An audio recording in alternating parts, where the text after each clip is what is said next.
Hey everybody, it's the band show, and today we're talking to my friend Kiersten White. Say hello, Kiersten. Hi guys! My name is Kiersten White. I grew up in Utah. I now live in San Diego, about 10 minutes away from the beach, which I never go to because I hate the sun, so it's all wasted on me. I have a very tall husband. I have 3 children, 2 of whom are now taller than me, and I'm so proud of them for that. I have a high schooler, a middle schooler, and a kindergartner. So about half my day every day is spent in the car, carpooling, which is very exciting.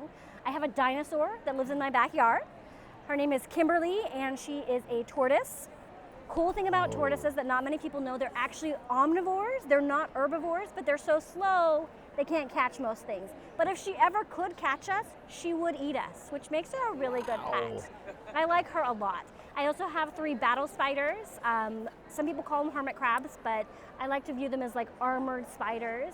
Yeah. So basically any pet I have hates me and wants me to die, which is, you know, my preferred form of animal companionship.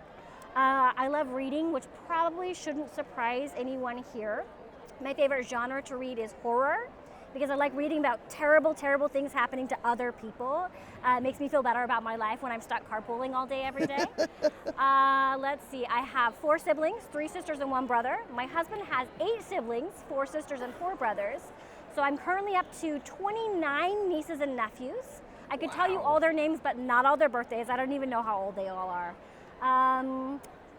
Let's see, what else? I talk too fast for this. I can get more in a minute than most people can in 5. So I guess that's a fact as well. Let's see. I graduated college with a degree in English literature, which made me qualified to do 0 jobs. So it's a good thing that I figured out how to be a writer.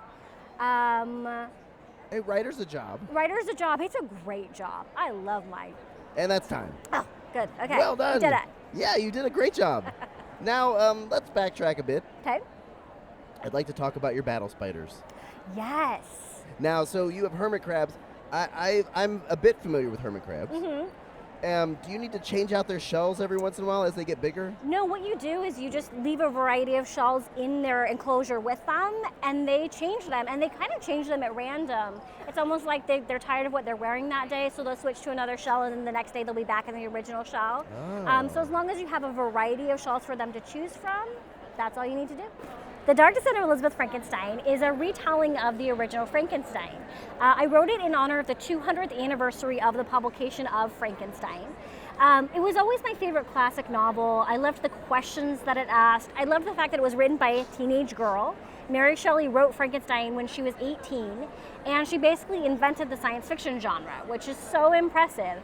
But the thing that always frustrated me about that book is even though Mary Shelley herself was this badass goth genius, all of the women characters in the book are very one-note. They exist to be these beautiful angelic victims, and I didn't like that. So when I decided that I wanted to do a retelling, I wanted to be very much a conversation with the original. So what I did is I took the point of view of Elizabeth Lavenza, who in the original novel is Victor's childhood companion and doomed bride, and I gave her her own voice, because I thought, you know, if somebody's coming across perfectly angelic all the time on page, they're probably a Slytherin.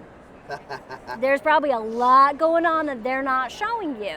And I wanted to explore that. I wanted to explore what kind of person you would have to be to survive in the Frankenstein household, what kind of person you would have to be to look the other way when Victor's creating his monsters, so on and so forth. So it was really fun getting to deep dive into Mary Shelley's life and into the original Frankenstein and write The Dark Descent of Elizabeth Frankenstein as a conversation with a book that I love so much. This is the Guinevere Deception.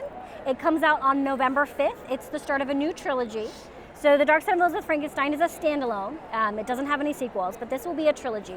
And I loved retelling so much that I decided to do it again. This time I'm focusing on Arthurian legends. So my book is set in Camelot with the original Arthur, but this time I decided Guinevere needs to be a real person instead of just the girl who exists to fall in love with the wrong people and ruin everything. So it's filled with magic and wonder and trees that may or may not devour people whole, all those fun, happy things. Everybody loves a book with man-eating trees. Exactly. Goodbye. Bye.